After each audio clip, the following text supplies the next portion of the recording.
Strengthening ties with the EU is a stated aim of Ukrainian President Viktor Yushchenko. It was the main purpose of his recent one-day trip to Brussels. It was the first in a series of talks on drawing up a new cooperation agreement between the two sides. He discussed this and other issues with Euronews. Ukraine has begun negotiations with the EU with the aim of signing a new cooperation agreement. 2 years after the Orange Revolution, your country has the potential to put relations with Brussels on a new footing. What for you are the most important points? Главные пункты в этом новом соглашении. This agreement should give clear answers about a kind of roadmap for the next 2 to 3 years. It has to show us what we should do, starting with the area of free trade, for example, and finishing with Ukraine's prospects for joining the EU. I would say that's the most important and most delicate point, because we understand the mood circulating in the EU about Ukraine. Some call it a fatigue, some explain it as a problem of a constitutional nature.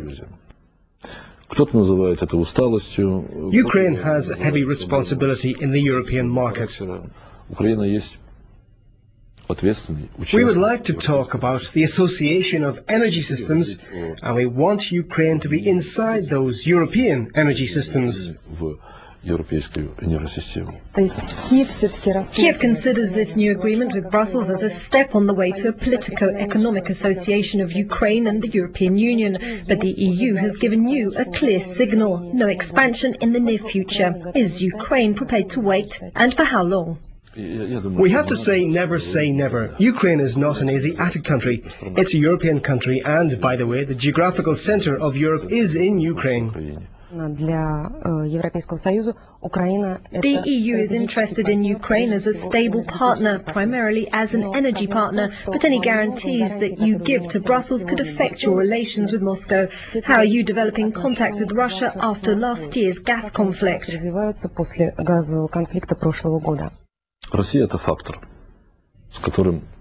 Russia is a factor which has to be taken into consideration. If we want to form our relationship with Russia, if we want to form our relationship with the EU,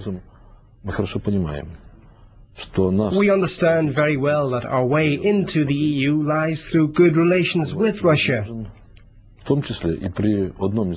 Nobody in the EU wants to see one country having problems with another, and we understand that perfectly.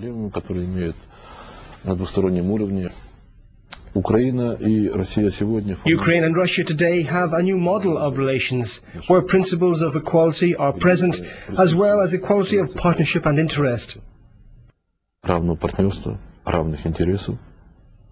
I want to say something that's well understood. Relationships with Russia are never simple for anybody.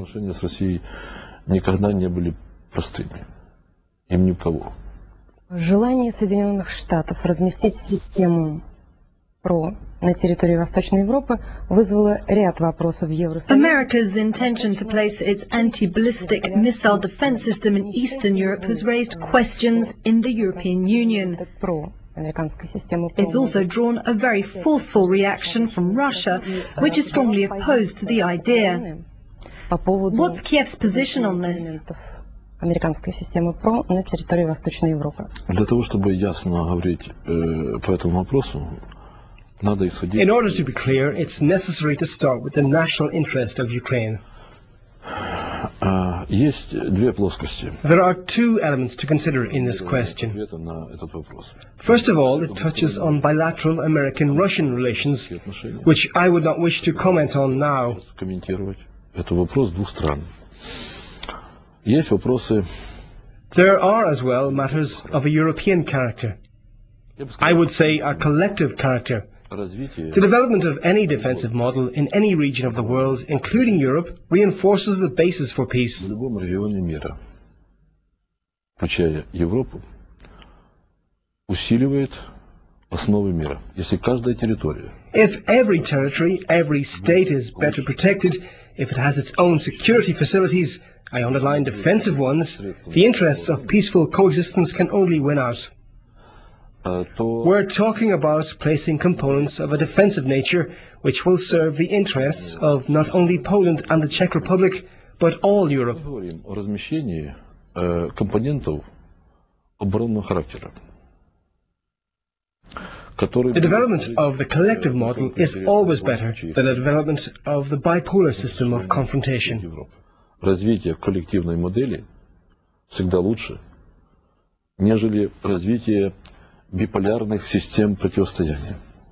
Позиция украинского премьера, она была достаточно четкой. Your Prime Minister, Mr. Yanukovych, has already expressed his position about the American ABM system, and he doesn't agree with you. How do you explain this? Is it evidence of an intensifying confrontation between the two political power blocks in Ukraine? Внутриполитическая борьба между двумя ветвями власти. Я думаю, что это неправильный сигнал. I think it's the wrong signal. If you take a look at the history of our political relations, starting with the situation 2 years ago, when the country stood on the verge of war, civil war, and finishing with the change of the constitution, it's easy to understand why such things take place. But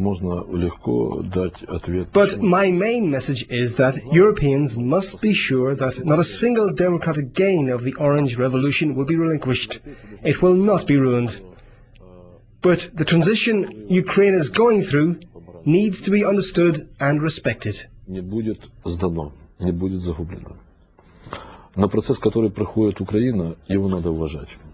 So far from ready to enter the EU, it is still in transition period, meaning that Ukraine needs to undergo a number of economic, social, and political changes before it can be considered an actual candidate for the EU. Therefore, I think that the EU decision to stop expanding for some time will not affect Ukraine whatsoever. Ukraine will still continue improving its infrastructure and relations with the European Union when it has fully completed the transition. I'm sure the EU will agree to accept Ukraine as a member. I agree with what Rose just said. The EU has made it clear that it wishes to establish closer ties with Ukraine and EU in its membership. In 2005, the European Parliament almost unanimously voted in favor of. I believe that the result was 467 to 90 votes. However, it's also important to mention Ukraine's determination in becoming a EU member. Yushchenko intends to examine Ukraine's relationship with the Commonwealth of Independent States in order to assure that EU integration is possible and if not, to make it possible. That is all very true, but to retain relations with Russia, Ukraine's integration with the European Union may be slowed down or even come to a halt.